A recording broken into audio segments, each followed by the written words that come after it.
bertanggungjawab menjaga makan minum kami sepanjang kami berada di atas kapal ni. Nak tahu siapa? Ayo, ikut saya. Inilah Chef Dexter. Selain kapten kapal, dia juga mempunyai tanggungjawab besar terhadap kami. Sebab tanpa dia, siapalah yang nak memasak dengan penuh cekap atas kapal yang bergoyang-goyang di lambung ombak ni. Jadi, hari ini saya nak mendekati pengalaman Chef Dexter selama beliau berkhidmat sebagai chef. Dah good. Very good. Cantik. Ni tak turun tak? Tak lah. Kita ni tanggungjawab besar kan. Dex, saya nak tanya kan, you sudah berapa lama you jadi chef atas kapal? Ada 10 tahun lah. Dulu kerja offshore. Lepas tu sekarang kerja dekat kapal sini lah. Ini bukan kerja yang mudah. Chef Dexter telah memberitahu saya menu makan tengah hari ini dia akan menyediakan ayam masak kurma. Jadi apa lagi? Saya pun menawarkan diri untuk membantu dan melihat sendiri bagaimana Chef Dexter ni memasak atas kapal. Jom. Inilah dia pengalaman ni. Tak boleh dijual beli, okey? Nasib baik Chef Dexter ni ramah membenarkan saya pegang alat-alat masak dia. Kebanyakan chef dia kata, tak boleh. Tangan Zura ni mahal. Nak potong dia susah. Nasib baiklah saya tergerak hati nak menolong Chef Dexter. Dapatlah satu tips baru daripada chef, di mana ia memberitahu bawang yang dipotong tadi haruslah dikisar bersama minyak. Ini berbeza kalau kita kisar dengan air. Tumisan itu tadi akan cepat meletup atas kuali. Mungkin selepas ni saya boleh praktikan masa memasak kat rumah nanti. Selepas itu, Chef Dexter mengisar bawang yang dicampur minyak bersama cilibuk dan kemudian dibiarkan seketika bahan itu.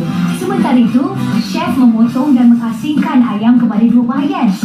Sekarang ni saya bersama chef di bahagian dapur. Walaupun kecil, tetapi kelengkapan memasak yang ada di sini cukup lengkap dan memudahkan kerja memasak untuk Chef Dexter. Nampaknya Chef Dexter dah mula nak menumis bahan yang dikisar tadi. Wow, baunya memang terbaik. Selesai menumis, chef memasukkan ayam dan juga santan berserta gula. Kemudian ditinggalkan seketika untuk menyambung kerjanya di luar. Chef Dexter akhirnya menggoreng ayam yang dicelup tepung tadi. Selesai menggoreng ayam, Chef Dexter menggoreng sayur pula. Nampaknya makan tengah hari kami dah siap. Dari jauh saya dah terbau rasa kelazatannya. Yum. Hidangan utama kita, kurma ayam.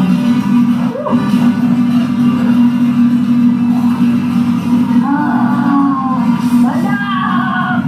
Dah risau, Azura dah set semua. Selamat untuk dimakan. Terima kasih Chef Dexter kerana memasak menu yang sedap ni. Memang sedap, 100% sedap. Betapa terujanya saya dan Adri nak menjamu selera tengah hari ni.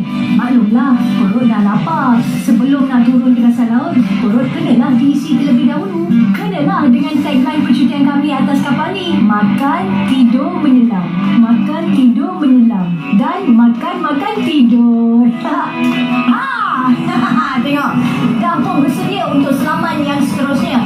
Makan nasi campur dah kenyang atas kapal yang besar ni dan kami masih lagi berada di Laut Cina Selatan. Kalau tadi Azura dah pergi menyelam di Christine Shoal, jadi sekarang di Madeline Shoal pula. Kalau ikut cakap dia terdapat banyak kehidupan marin. Kedalamannya di antara 14 hingga 15 meter. Kalau nak tahu apa jenis kehidupan marin, mungkin lebih banyak ikan, ada banyak cahaya matahari juga, kemungkinan kita akan dapat tengok lebih lagi kehidupan marin di sini. Jadi jom kita pergi sewa luwak untuk pergi menyelam. Siap menari tu. Seperti biasa, taklimat selaman daripada Dive Master Leo perlu kami dengar. Now reach Madeline Shoal or Berting Bintulu. So our dive time will be 40 to 50 minutes or 70 bar. So for signal, this is okay. Problem with the equalization. Okay. Air check. For example, you have 150, 140. So everyone okay? Let's gear up and enjoy our dive. Selepas selesai mendengar penerangan, kami membuat persediaan untuk turun. Perlu diingatkan, sebelum nak turun ke bawah, perlu periksa peralatan selaman terlebih dahulu. Pastikan ia berada dalam keadaan yang baik dan bersedia untuk digunakan. Okey, semua dah bersedia? Ayo kita terjun. Madeline Shoals atau Berting Bintulu Utara ni mempunyai kedalaman 14 hingga 15 meter dan saya difahamkan di sini terdapat banyak hidupan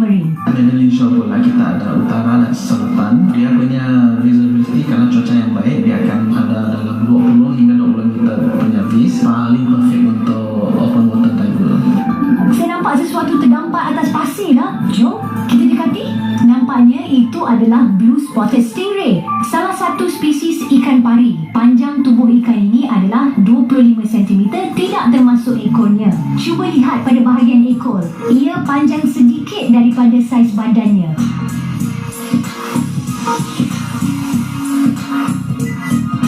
Saya kemudian terlihat broad-cloud cuttlefish yang bergerak perlahan dari satu terumbu karang ke terumbu karang yang lain. Broad-cloud cuttlefish ni merupakan sotong kedua yang terbesar dan mempunyai berat sehingga 10 kilogram. Tengok, setiap kali ia bergerak, ia akan berubah warna dan tekstur kulit supaya tiada siapa yang perasan akan kewujudannya. Mata saya ni kira cekap lah, dapat kesan haiwan unik ni. Cara sotong ni bergerak pun agak pantas. Tak ada kerja saya dan Adrian. Kami teruskan penerokaan sehingga kami menemui satu spesies hidupan laut yang dikenali sebagai Christmas tree. Christmas tree ni dia adalah sejenis worms di mana ada sama ada dia adalah adelids ataupun polychaetes. Kita boleh nampak dia ada pelbagai warna. Apabila kita datang dekat, dia akan masuk ke dalam. Nama saintifik bagi worms ni adalah Pyrobranchus giganteus. Dia tumbuh pada hard coral sebab dia boleh mendapatkan semua makanan dia di sana lah.